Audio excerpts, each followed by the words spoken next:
Knowledge distillation is a procedure for model compression in which a small student model is trained to match a large pre-trained teacher model. Knowledge is transferred from the teacher model to the student model by minimizing a loss function aimed at matching the softened teacher logits as well as ground truth levels. The logits are softened by applying a temperature scaling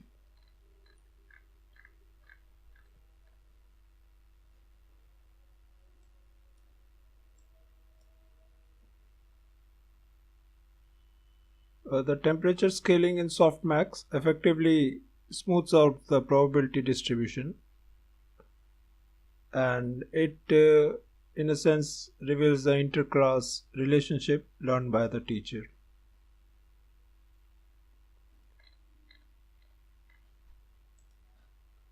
The knowledge distillation originally proposed in this paper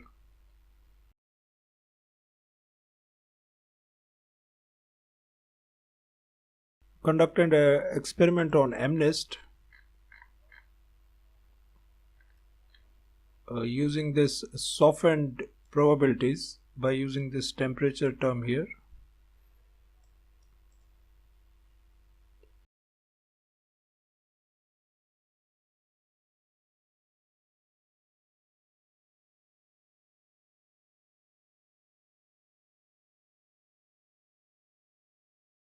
Now they have performed some experiments on MNIST.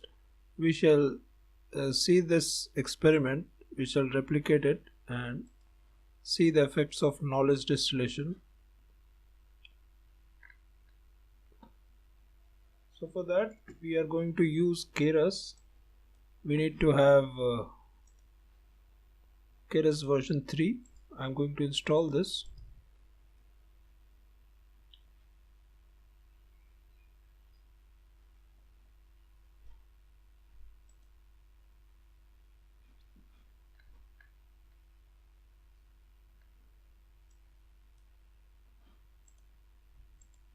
The example that I am following is available on Keras documentation as well.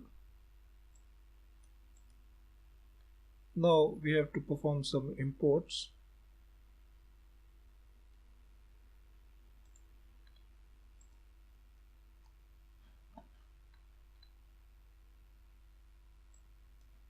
Now we shall build our distiller class. So this distiller class actually inherits from this Keras model class. So it is a model in itself. It has two parts, that is the student and the teacher. Now I'm going to define a compile function here to compile this model. Now it is going to take certain parameters such as the loss function to be used for the student, the loss function that is on the logits, and the loss function used at the distillation. Then we have the learning rate and the temperature parameter here.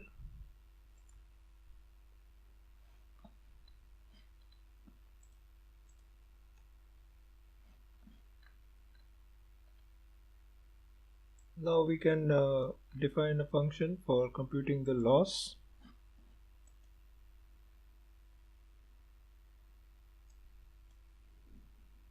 This would be our compute loss function.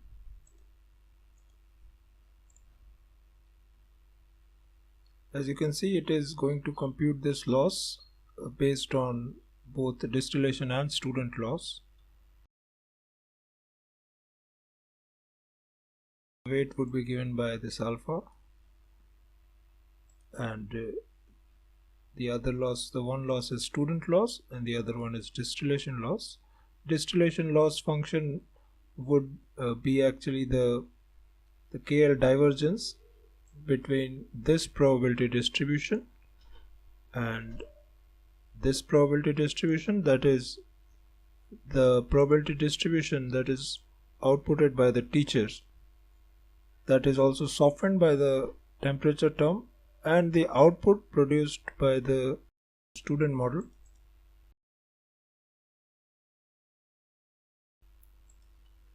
The student loss itself is that cross entropy loss between the true label and its prediction. Now we have our loss function. Next we shall also define a call here so that it can forward that data through this model. Now our model class is ready. We can now go ahead and create teacher and student models. This is our distiller model, which is going to work using some teacher and student model. So we need to also create this student and teacher models. So I have this teacher model here. This would be the teacher model. I shall also define a student model in this way. This is our student model. Both of these models are using convolution operations. As you can see, convolution layers with max pooling, and they are using leaky ReLU as the activation function here. Now we can try to create and print the summary of these models. Right, we see this teacher model with these layers. There are these many parameters in there, but on the student model we see it is very small. It has only this many parameters, so it is quite small when compared to teacher. And using knowledge distillation, we want to distill all the knowledge from this teacher, that is a large model, into a smaller model. So in this way we can compress this model. So moving on, the next part is to prepare the data set for our training. So we have this MNIST data set that is available already. We can use this Keras MNIST class. It is already available in Keras. So this way we can load this MNIST data and then we can normalize it and divide it into test and train sets. So here we have our normalized train and test sets.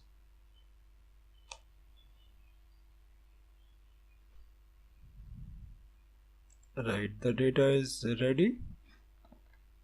Now first we need to train the teacher, because in knowledge distillation we assume that the teacher is trained and fixed. So we first need to have that fixed train model for teacher.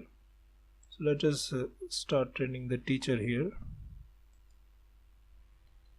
So the teacher model is going to use Adam optimizer and is going to use this categorical cross entropy. We shall fit and evaluate the teacher.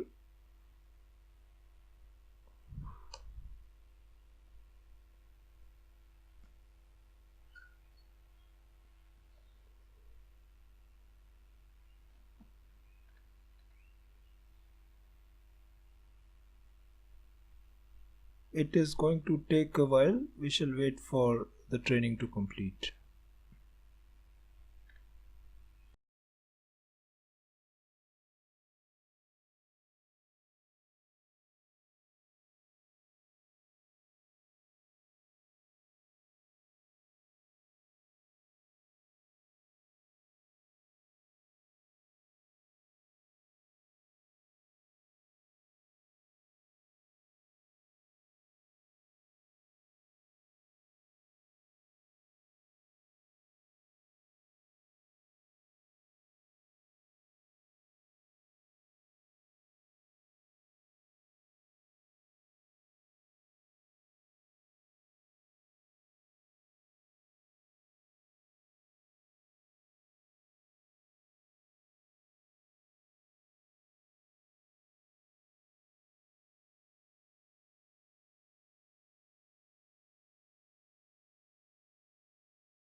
Right.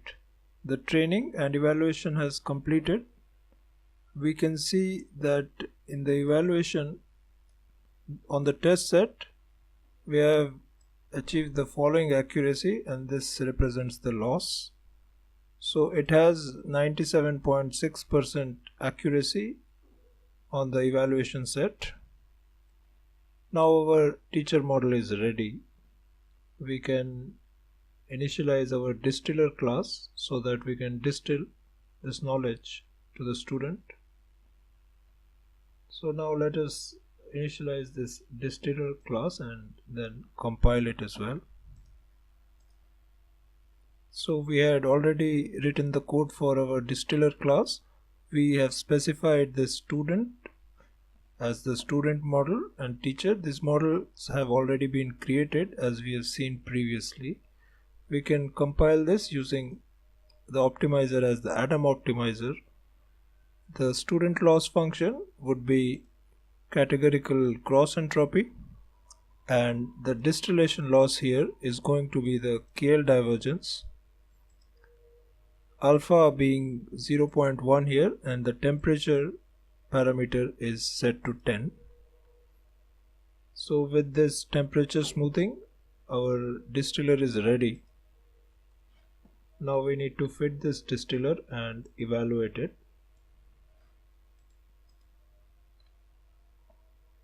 This would be the code for that. We will call distiller.fit and run it for 3 epochs.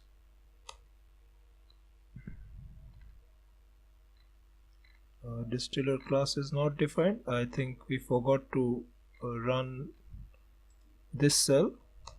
Let us run this one.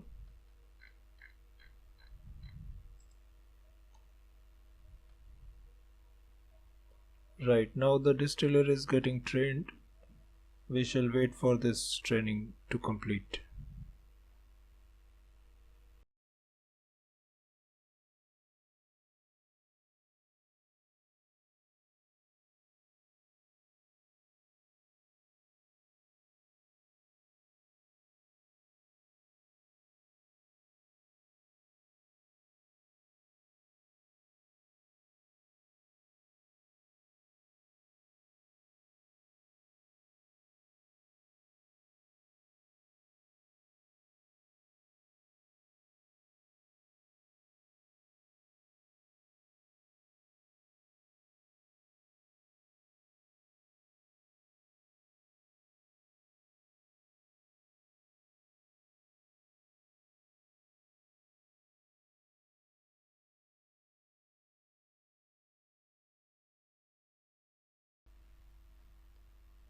Right, the knowledge distillation is complete, and we can see that here on the evaluation, that is the test set, we are getting a loss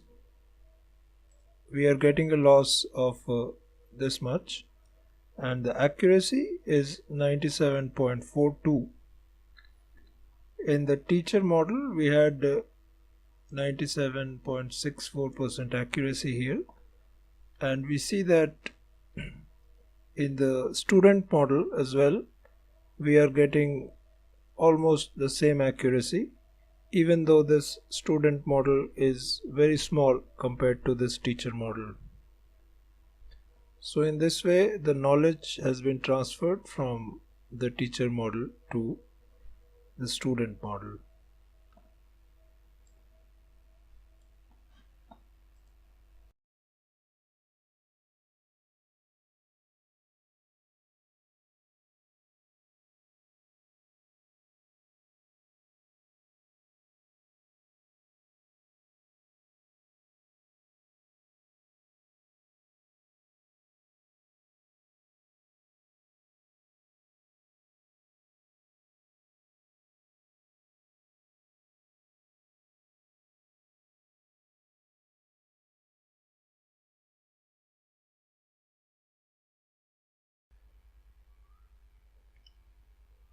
Now we shall look at an example of reinforcement learning.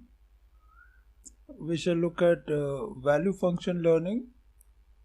So that would be Q learning.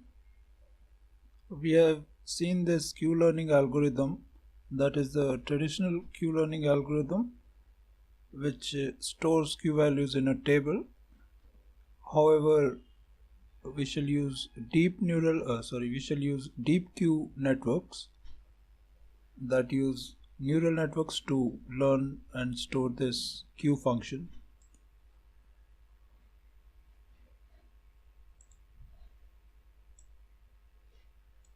This is a famous paper released by DeepMind. That was a groundbreaking paper on deep reinforcement learning. They were able to play the Atari games using this Q learning. In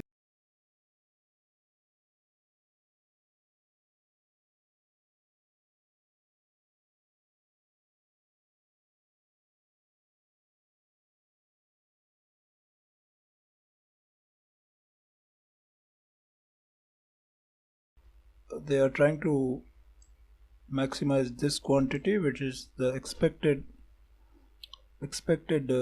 Q value in a state S by taking action A. So this would be the expected reward that the agent is going to receive if it takes an action A in a state S. Now the loss is being defined as yi, then qi. Now yi is the target Q values, which is given by this, and it is the MSE loss between the current Q values and the target Q values.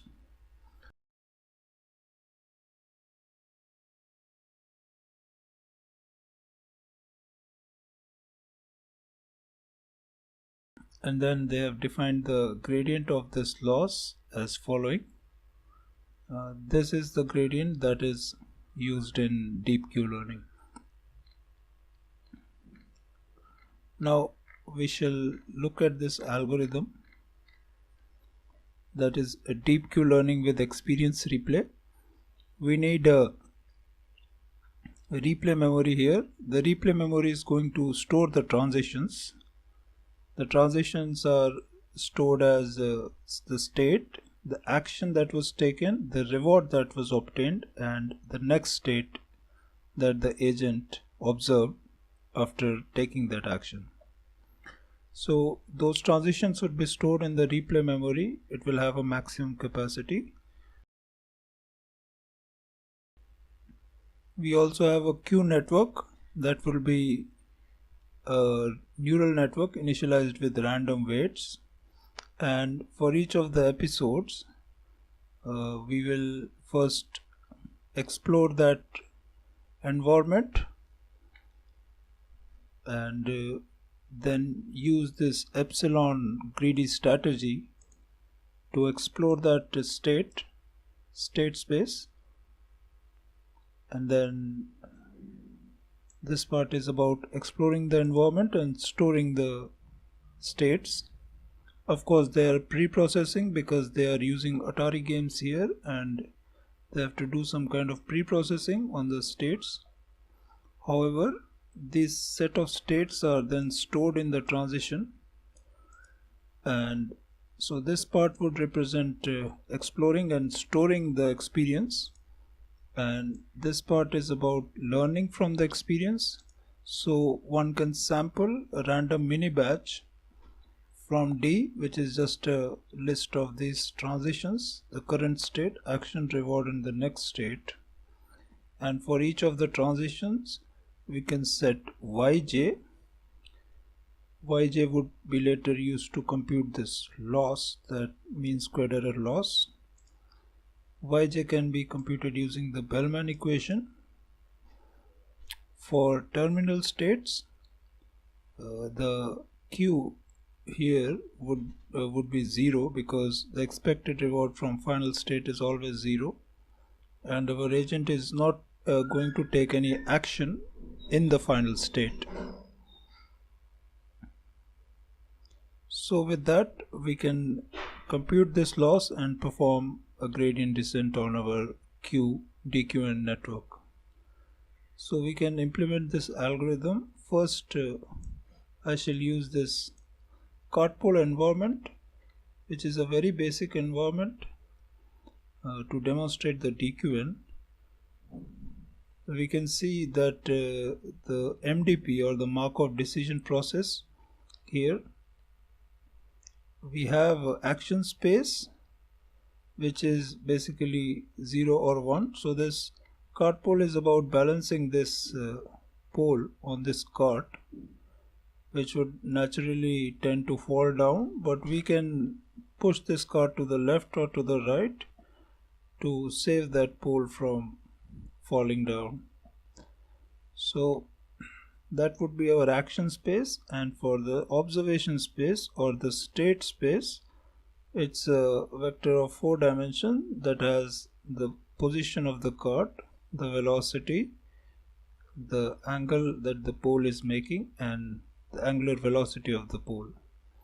The agent's job is to look at these 4 variables or these 4 parameters and then take appropriate action such that the reward is maximized.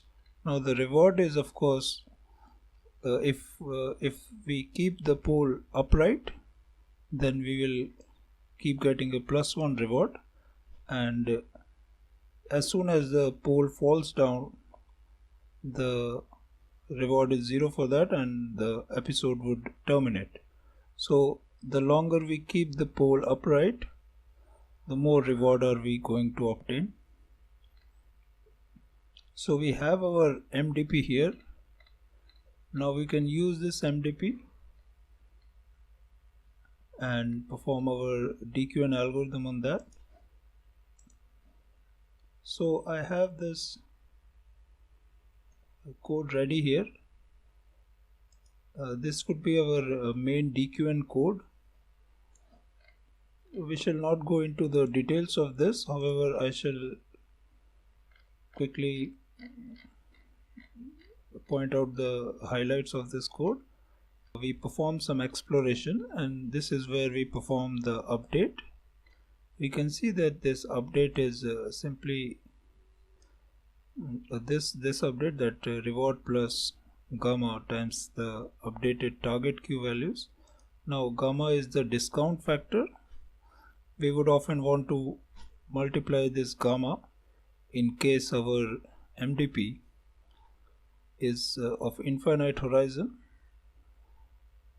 Without this gamma, the sum of reward for an infinite horizon MDP is unbounded, and it makes no sense to maximize that because its maximum value would be infinity.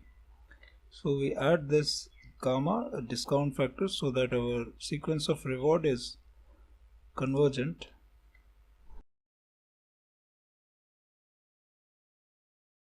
And we perform this back propagation by computing the MSE loss, and after that we will also update our target. Now in this algorithm,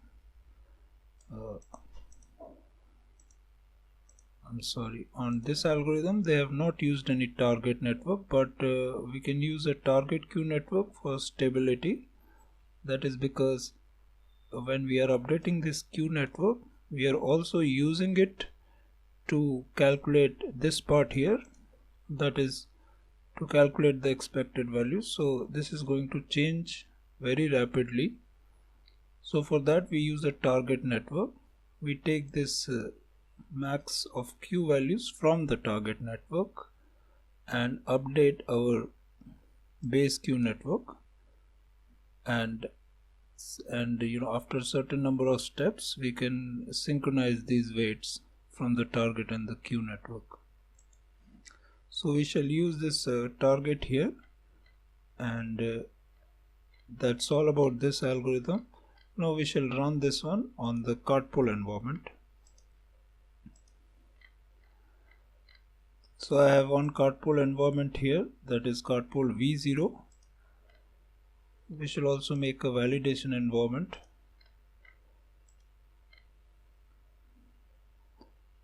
Now we can try to see this environment. You can see it It ran for 59 steps.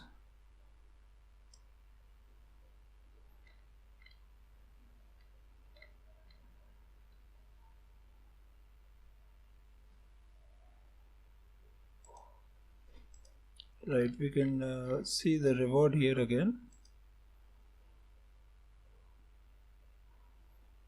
Right, the reward has a threshold of 200 for version V0. That means it can go maximum for 200 reward. So now let us build our optimizer here, and this would be our DQN model, that is a neural network. It has two layers. The input to this one should be the state. So the input dimension would be whatever the shape of our input is. In case of card-pole, it is a 4-dimensional vector. The actions, there are two actions, so there would be two outputs to the neural network, each for the Q value of that particular action, that is 0 or 1 in our case. We have used ReLU activation here. With that, we can build this DQN. It has these many parameters. Now we need to train this. There are some parameters such as the learning rate and weight decay, the number of epochs, path size, the target update frequency, the value of gamma that we are using. We can ignore this polyak and double for now. They are set to 0 and false. They are not being used. Then we have our epsilon. This is for epsilon greedy strategy. We are going to start the epsilon at 1. That means the probability of exploration is 1. That means it is surely going to explore and take random actions. And the epsilon is going to end at 0.5.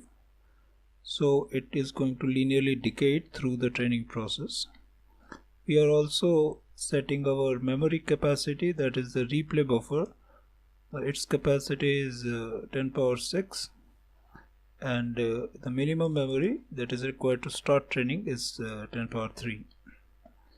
With that, we have these parameters ready. We can begin our training loop here. Right, the training has begun. We can see that our initial random policy has only obtained a return of 26, and then we are training it. So let us see, the return should improve and it can go at a maximum of 200. Right, at this point we have received a 200 reward. However, the policy is still being trained and the reward is fluctuating. We shall wait for this process to complete.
Right, the training process has completed. We can see the final validation reward is 200. That means the agent was able to keep that pole upright for all the 200 steps. Now we can test our environment. and see how it performs.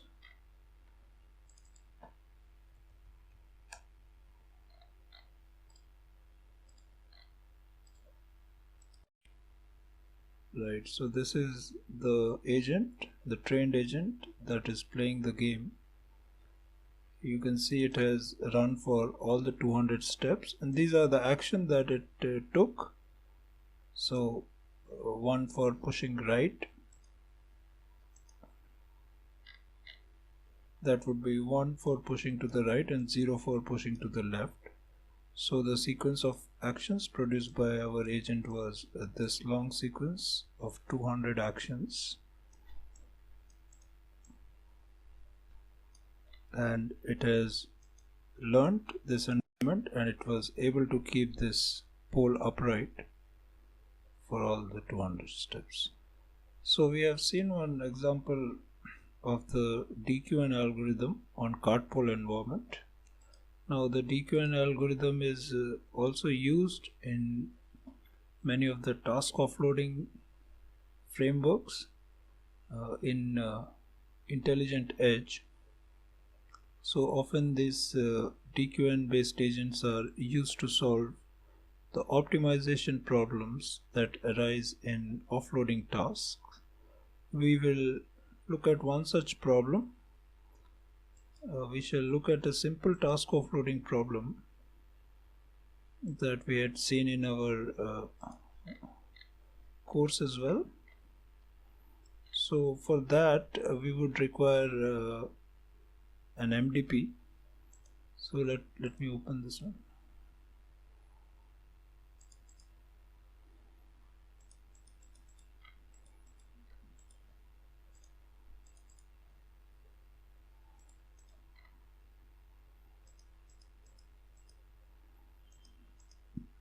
Right, we have seen this task offloading problem earlier. Here the goal was to be able to decide where to offload a particular task from the user. Now in this example there were only two options, either to execute it locally or to execute it on a remote server, and based on that we would have some cost that would be sum of this energy consumption and the time consumption or the delay in this execution. So ideally we would want to minimize this delay and as well as minimize the energy consumption. So this offloading problem can also be formulated as a reinforcement learning problem by creating a MDP, formulating this as an MDP. So we have this MDP here for our task offloading environment. So this is our MDP and it is inheriting from the gym.env class, that is the gymnasium library. For creating this custom environment you have to create a class that inherits from this one, and we have to define an observation space and an action space. So in this case our observation space is this one. So it is of this dimension. So the task offloading problem, we have e number of executors and there are some tasks. Each task has some amount of computation that has to be performed and some amount of data that has to be transferred. So in that case our MD or the user equipment, it will produce certain tasks. We will have a number of executors that is represented by E here, that is the edge devices, and we have to decide where to offload this task given that the bandwidth between our user and the executors is fixed, and what is the the computation power that is available at these executors. So based on that, each task is going to take a certain amount of time. However, since we have multiple executor or edge devices here, we can distribute all our tasks across this edge devices. Now, by sending this task, there will be some delay, that is to send over the network which has a specified bandwidth, and also there would be some delay in execution of the task. Now, based on the executor, if it is free, that is, it is not currently executing any task, then the new offloaded task would immediately be executed by that executor or the edge device. Otherwise, it has to wait. So the task will then incur additional delays because of waiting. So in that case, our agent should be able to place these tasks at appropriate edge devices such that the total delay for this completion of whatever tasks are given is minimized. And that is our MDP here has been designed like this.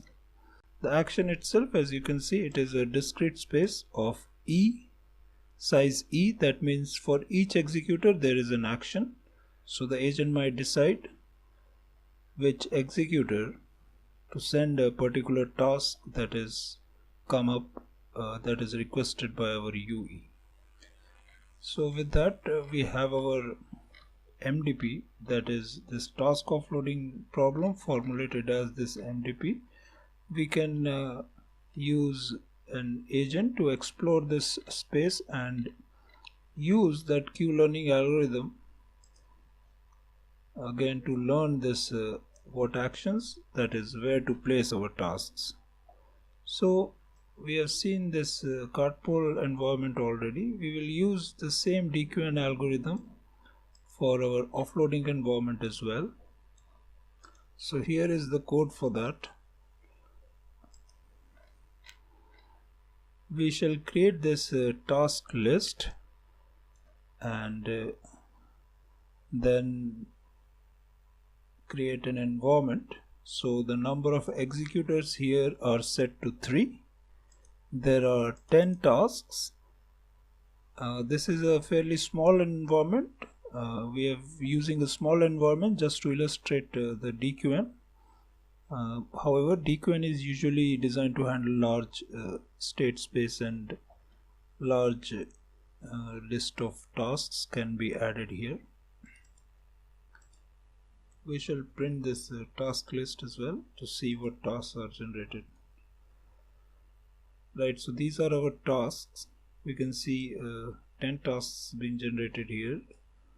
These are the computation and data sizes.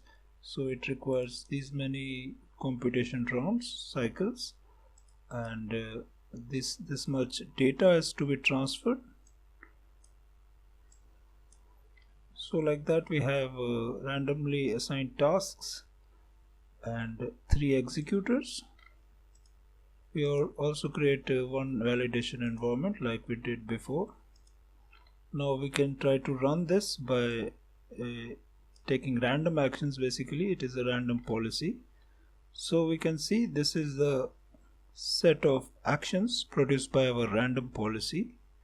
So 0 would indicate it to place that task, the first task here on executor number 0 or the edge number 0, and the second task here would go on edge number 1. So these numbers indicate which edge that particular task from this task list is placed, and this represents the reward. Now the reward we are giving as the, so what we are doing here is simply adding up all the time that was taken by all the executors, and then selecting the maximum time, and we would want this maximum time to decrease. So the task should be evenly distributed among processes. and since they are executing in parallel, we will take only the maximum time as the total completion time of all the tasks, and we would like to minimize that one. And so for that we shall give the negative of that time as the reward. However, we are adding a positive quantity, we are adding a fixed positive quantity to that, so that this reward actually comes up as a positive number. So we would like this reward to increase. We would like to find such a placement that will increase this total reward, which actually results in decreasing the total execution time of the given tasks. So again we have to define an optimizer and a dequent model. So I'm going to define the dequent model here. The model has these many parameters. So we can define our training parameters like before. I'm keeping it the same, almost the same. Now we can start our training. Right, we can see this training is started. The reward was initially 45. It is increasing a little bit. We shall wait for this dequent training to complete and then see what is the best offloading decision that was produced by our dequent agent.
Right, right. The training has finished.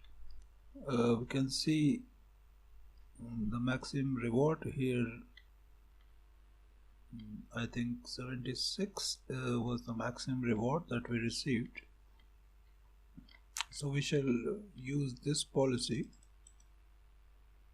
as the final policy. It has obtained the best return out of all these. So let us test this policy.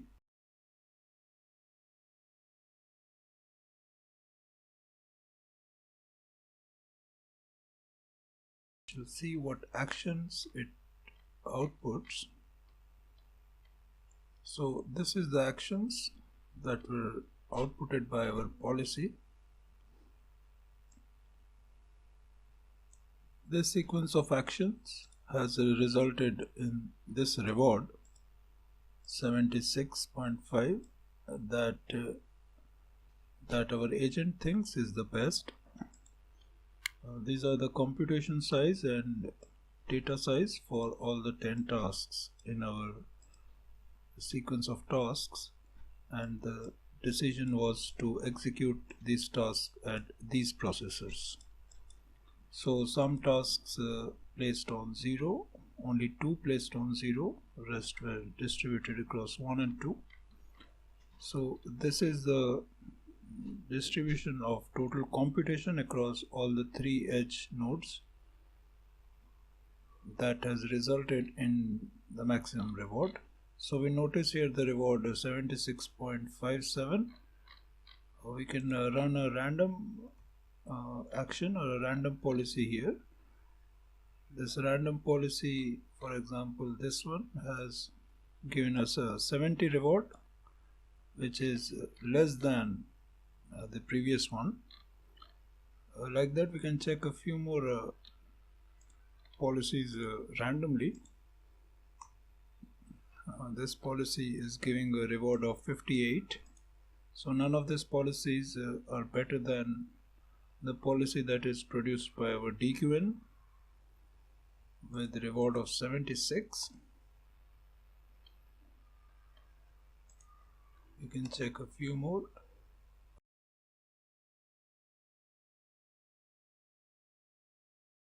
With that, we are successfully able to train our agent to place our tasks on each of these edge devices in such a way that it can reduce the total execution time of tasks, which is reflected in this reward being maximized. So in this way, we have seen how we can use a DQN model, that is a deep neural network, deep Q network model for optimization in task offloading. So with that, I shall end this demo here, and we shall move on to the next part.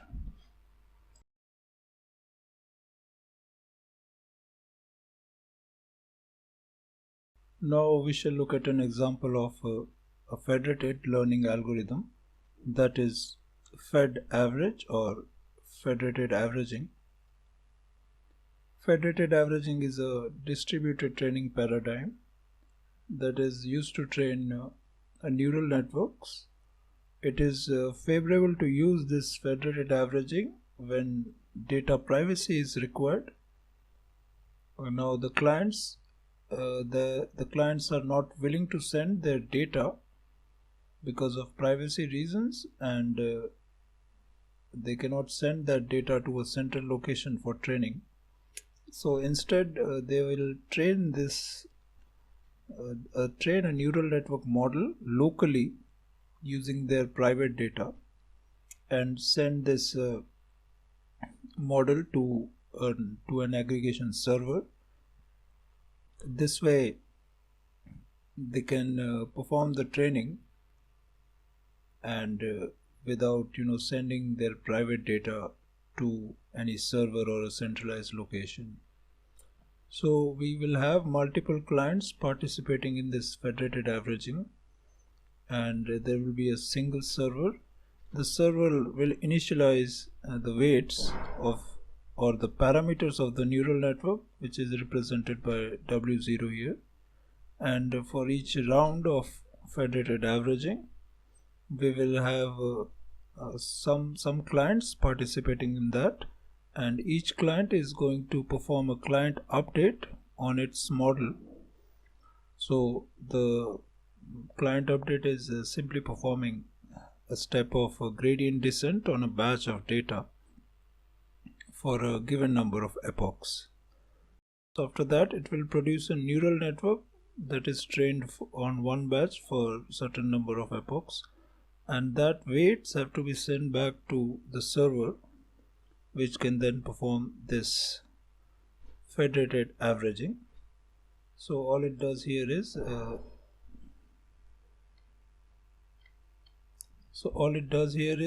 take these weights and then add them, sum all these weights and divide it by n, so that would be an average, and it is also multiplied by nk, which represents the number of data points that each client is using. So each client's weight would be also weighted by the number of points that they use. So we shall look at an example of federated learning algorithm. Now we shall use a very simple model with the synthetic data. The data would be distributed among the clients in a way that it is non-IID. So it will be not identically and independently distributed.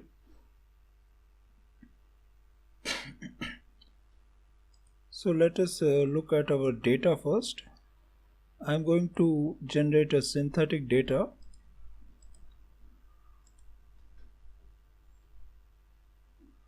Now this is our synthetic data set. There are 1,000 points here.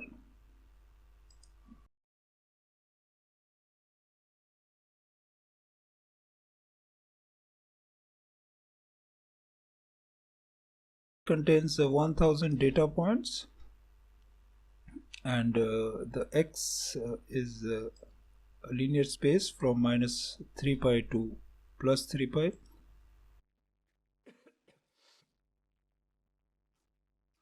And the y, that is the label, is simply a cos of this. So it's a cos wave that is dampened by multiplying it from values between 0.1 to 1. So this is what our data looks like, that cos wave from -3 pi to +3 pi. Now we have certain number of clients. For example, we have specified 5 clients here by the colors. So blue, orange, green, red and olive, these are our 5 clients, and we need to divide this data among these 5 clients such that the data is non-ID. So we have divided the data simply like this. So this part and this different colored parts are going to different clients. That this data is non-IID. If we think our whole function or the whole data set to range from -10 to +10, then each client will have only this part, certain part of this data set, which is not identically distributed across this full set, and it is certainly not independent. So with that we have our data set for each of our 5 clients. Now for training, we have this client script that I already written here. This client script is going to run on each of the client. For sending these parameters, we are using simply the RabbitMQ exchange that we had seen in previous class. So we are using this NN exchange, that is again a fan-out exchange. So since this server has to send it to all the clients, so it is going to use a fan-out exchange. And with that, this exchange would be used to send and receive parameters. And after that we will have a model. Now the model is common to all the clients and the server, and the model is a simple feed forward model with one input dimension and one output dimension. These are the layers, the hidden layers. We are using the ReLU activation function, and we are using this MSE loss as the loss function and the optimizer is Adam. Now each of the clients is using a batch size of 32 and epoch of the number of epochs is set to 20. This refers to the client update where we have E as the epoch and B as the batch size. So with that we have our client here ready. The client is again going to use its own data and it is going to perform that training using its callback method. So as soon as it receives a message from RabbitMQ, that is the server is sending the global parameters, it is going to take those parameters and train it using its own data. And after it has completed that training, it is going to save it to send it back to the server later on. And it will keep on doing that until the server is sending that data. So the client code is ready here. We also have a server code here.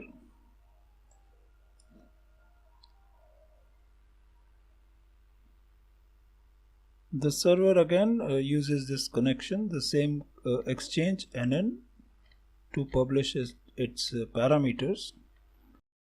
So what happens in this case is the server first initializes a model and publishes the weights of that model on this exchange neural NN.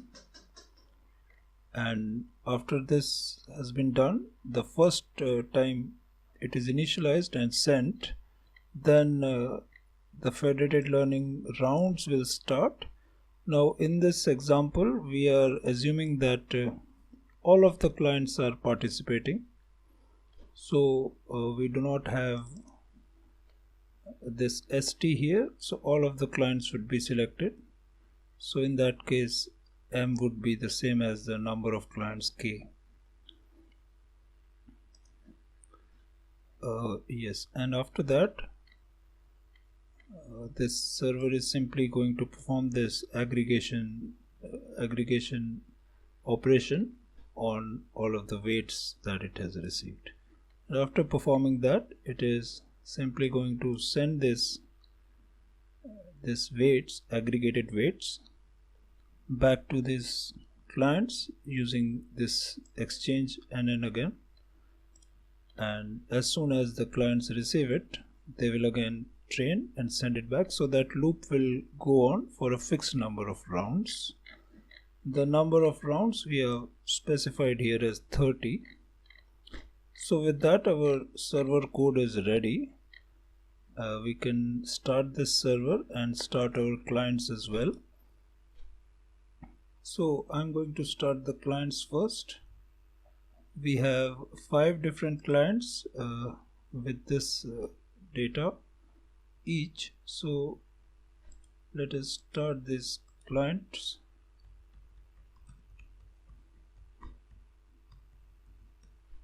Now I'm specifying which directory to take data from.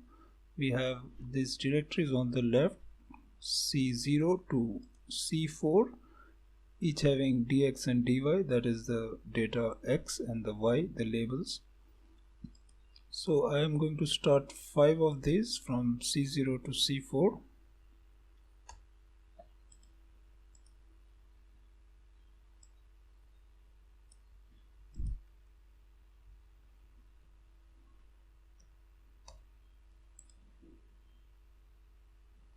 Right, it is experiencing an AMQP connection error. That is because we didn't start our AMQP broker, that is the RabbitMQ broker. So let us first start that one.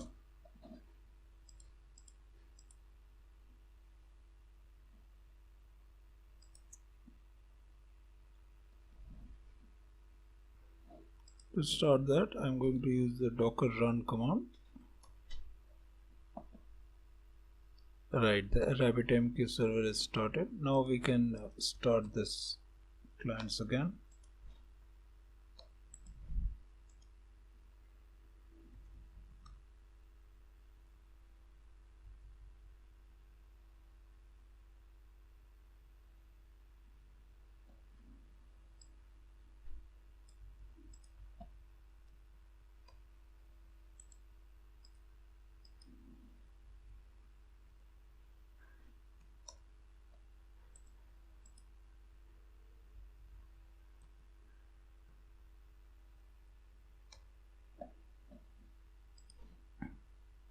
Right, all of our clients are started and they are waiting to receive this data, receive the parameters from the server.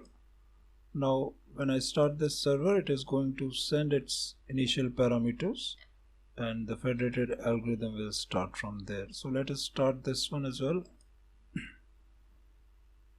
Right, the server has started. One round of training is finished. Right, one round of aggregation is finished as well. So as we can see, the training is going on all these clients here and the aggregation is being performed here. Now here we are seeing this plot of what our aggregated model is outputting. This dotted line is what our aggregated model has estimated, and this purple line is the original data set, and the rounds are going backwards, so it's counting down. So we see initially this is the fit, which is obviously not a good fit. It is only randomly initialized, but we can see as the rounds are progressing, the aggregation is happening, our aggregated model is getting trained.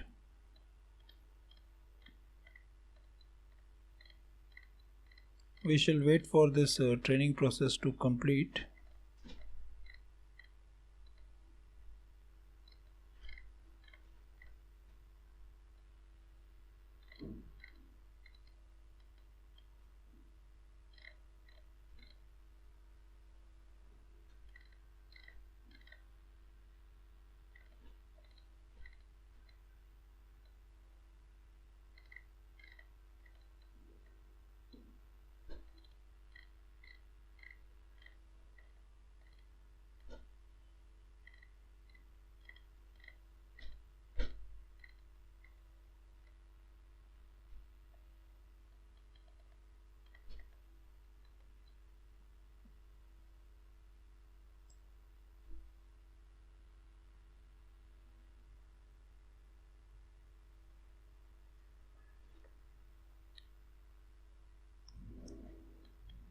So we can see that our aggregated model is slowly estimating this function very closely.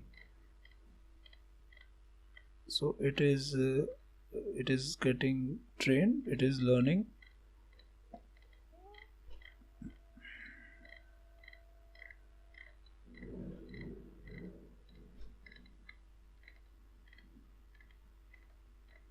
Right, the training process is completed. This is the final loss. This is what is observed by our aggregated model. So the final loss observed by aggregated model, we can say it is quite close to 0. It is also evident from this fit that is produced by our aggregated model. Now this aggregated model has fit this data fairly well, even though each of the clients had a different part of this data that was non-IID. So with these 30 rounds of training, we have obtained this fit, which we can say is quite a good fit. I'm going to stop these clients as well now.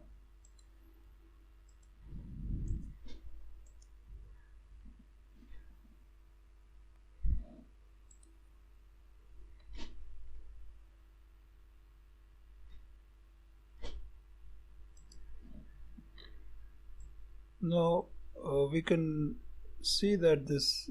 Now we can also see that what would happen if each of the clients had only their own data to train that same model.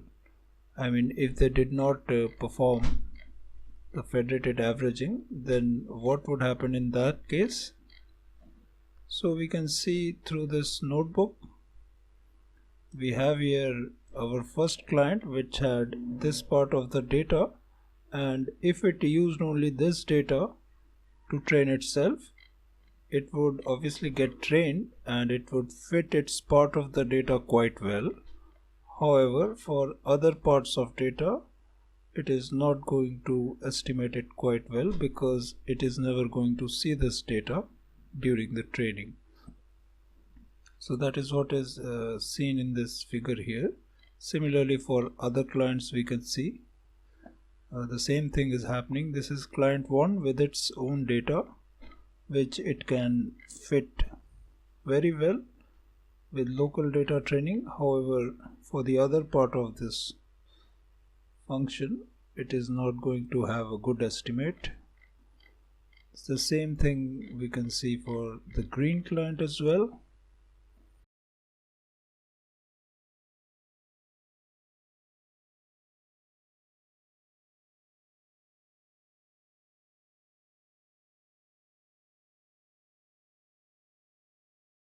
The same thing happening here.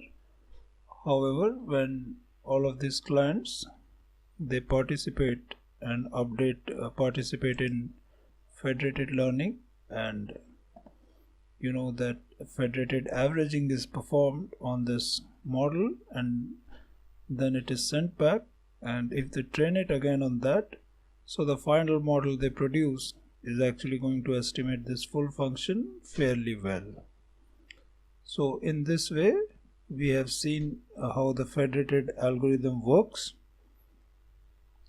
and with that I'm going to end this demo here. Thank you.